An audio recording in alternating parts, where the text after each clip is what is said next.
Peregrinos de Cristo presenta la Sagrada Escritura, un viaje al corazón de la Biblia, con Carlos Martín y Sasa Puerta. Bienvenidos. En el nombre del Padre, del Hijo y del Espíritu Santo. Amén. Padre nuestro, estamos convirtiendo de nuevo tu creación en caos y confusión. Hasta la luz que deberían ser el progreso y el desarrollo, la tenemos convertida en tinieblas de inequidad, exclusión y división. Pon, Señor, orden, armonía y equilibrio en el corazón humano para que recuperemos tu imagen y semejanza tan rechazadas por nosotros. Amén. Espíritu Santo, ilumínanos y santifícanos. Hola, peregrinos de Cristo. De nuevo con ustedes Carlos Martín y Sasa Puerta, laico defectuosamente al servicio del Señor, saludándoles y dándoles la bienvenida a esta nueva entrega de la Sagrada Escritura, un viaje al corazón de la Biblia en el Antiguo Testamento.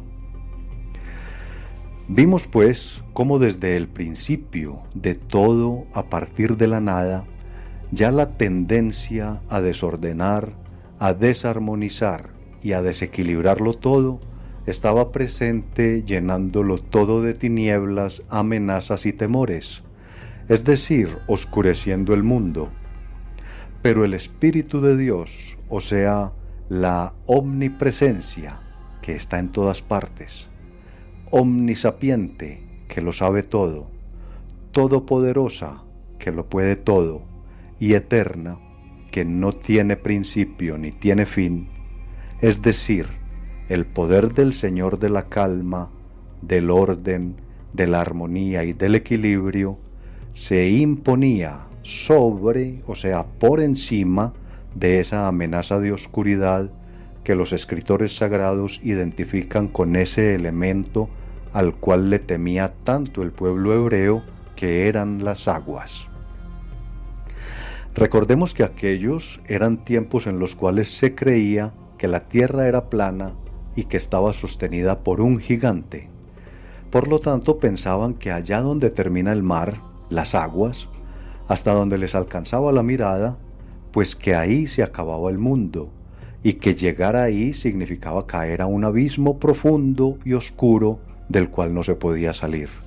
De ahí su gran temor a las aguas, por desconocidas, o sea, por oscuras, ya que lo que desconocemos se convierte en nuestra oscuridad.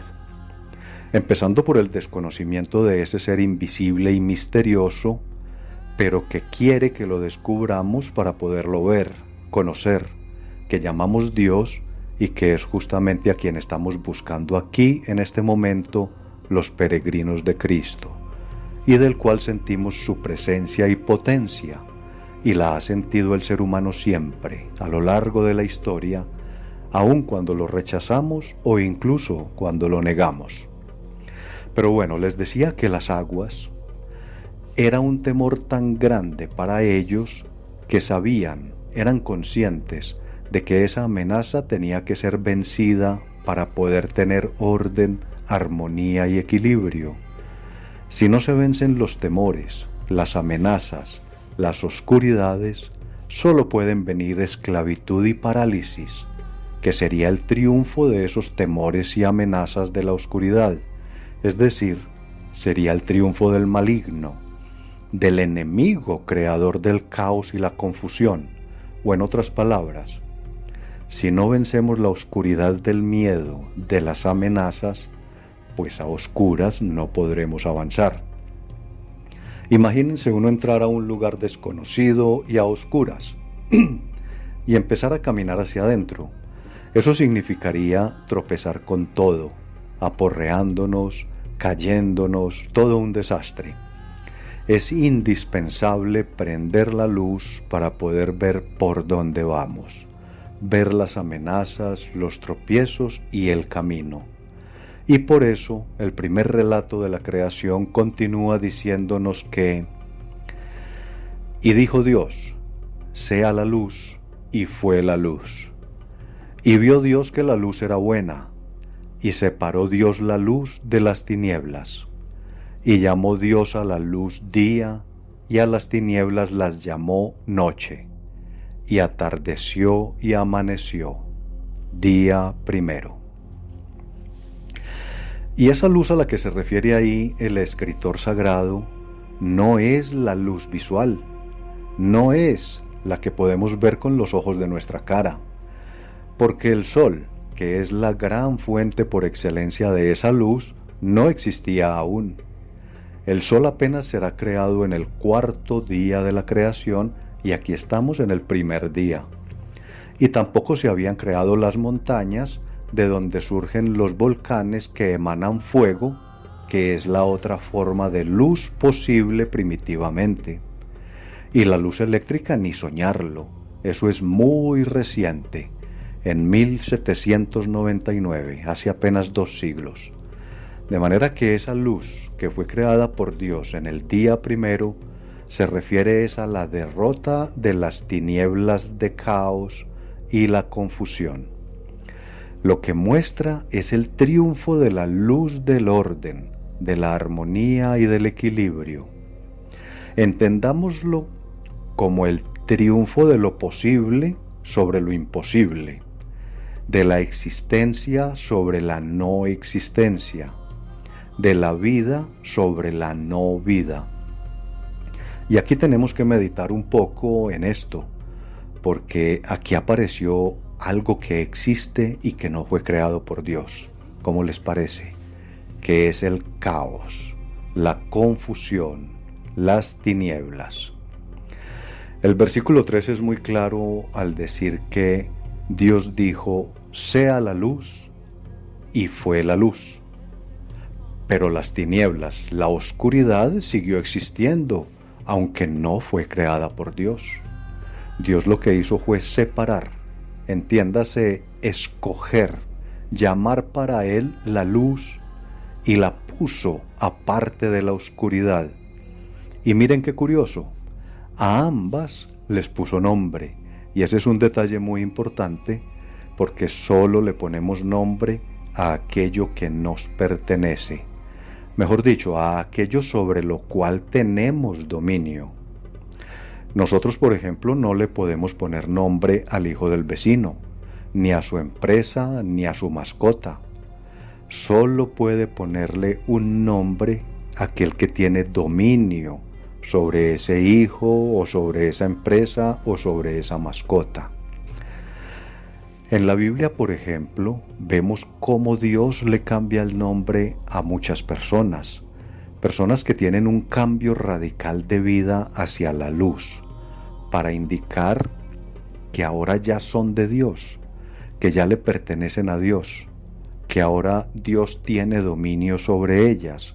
Por eso a Abraham lo llamó Abraham, a Sarai, Sara, a Jacob, Israel, a Simón, Piedra o Pedro, a Saulo, Pablo. Y es la razón, esa misma es la razón por la cual también en muchas comunidades religiosas y también los papas cambian su nombre.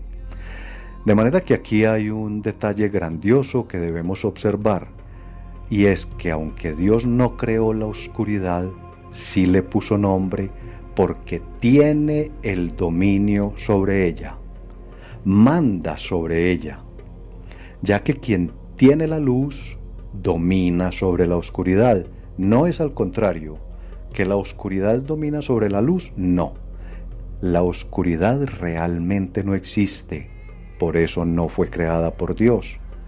La oscuridad es únicamente la ausencia de luz. Oscuridad solo puede haber donde apagamos la luz.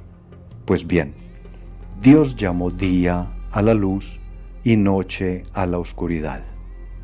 Pregunto, ¿y nuestro mundo, nosotros hoy, será que sí tenemos prendida la luz del día de la justicia de Dios, de la equidad de Dios, de la inclusión de Dios? ¿O más bien será que tenemos apagada esa luz del día y por eso es que está reinando el caos, la confusión y las tinieblas, o sea, la oscuridad de esta noche de injusticia, de exclusión, de inequidad, de consumismo, de absurda disque productividad y competitividad, de materialismo, de individualismo, de descarte, aborto, eutanasia, pena de muerte, qué horrores, de destrucción de la creación, claro, para convertirla en dinero para unos pocos, de infidelidad, de traición, de engaño, de división, de ruptura familiar, de acumulación y concentración de riquezas y poder en unas pocas manos, entre muchas otras oscuridades. ¿Qué responderíamos? Bueno, ahora detengámonos un poco en la frase dijo Dios. Pues es muy importante que sepamos qué significa ese dijo, para que maduremos un poco en nuestra espiritualidad, para que no nos quedemos toda la vida con la catequesis de primera comunión, sino que avancemos en el conocimiento de Dios, para que desantropomorficemos la figura de Dios, o sea, para que dejemos de creer que Dios tiene forma, morfos, humana, antropos, antropomorfo, forma humana, y no, Dios no es antropomórfico. Dios no tiene cabeza, tronco y extremidades como nosotros. Él no está hecho de materia y por lo tanto, si no tiene cabeza, entonces tampoco tiene lengua para hablar como estoy hablando yo en este momento. Entonces ese dijo Dios no fue un decirlo con la lengua de la boca como estoy diciendo tantas cosas yo ahora. Y para comprender mejor esto, nos ilustra mucho el prólogo del Evangelio según San Juan. Confronten por favor Juan 1:14, donde dice que la palabra se hizo carne y habitó entre nosotros. Y aquí tengo que decir que es necesario que nos esforcemos para comprender, pues el conocimiento de Dios exige esfuerzo. Entonces empecemos recordando que el Nuevo Testamento y por lo tanto el Evangelio según San Juan fue escrito en griego. Y en griego existen dos términos para decir palabra. Uno es lexicón, que se refiere a la palabra expresada con la boca, como estoy hablando yo en este momento. Yo ahora estoy diciendo lexicones, palabras con mi boca. Y el otro término es logos, que se refiere a sabiduría, que no es algo que se dice con la boca para que se oiga con los oídos, sino algo que surge de la sapiencia, el saber, y de la potencia, el poder del autor. En este caso Dios, que todo lo sabe, es omnisciente y que todo lo puede, es omnipotente. Ese es el logos griego. Se refiere a una palabra no oral, no bucal, no expresada de forma audible, sino a una sabiduría aplicada. Y por eso es que San Juan, en el prólogo de su Evangelio, en griego, usa el término logos, que en español se traduce como palabra, pero que debemos entender muy bien. Juan no dice que el léxico se hizo carne, sino que el logos se hizo carne, que en español traduce palabra, como ya lo dije, pero refiriéndose no a los sonidos que salen de una boca que Dios no tiene, sino a la sabiduría que sale del enorme poder que Dios sí tiene. Y ese logos, esa sabiduría de Dios no expresada sino aplicada, vino a estar con nosotros, hecho carne igual que nosotros, en la persona de Jesús de Nazaret.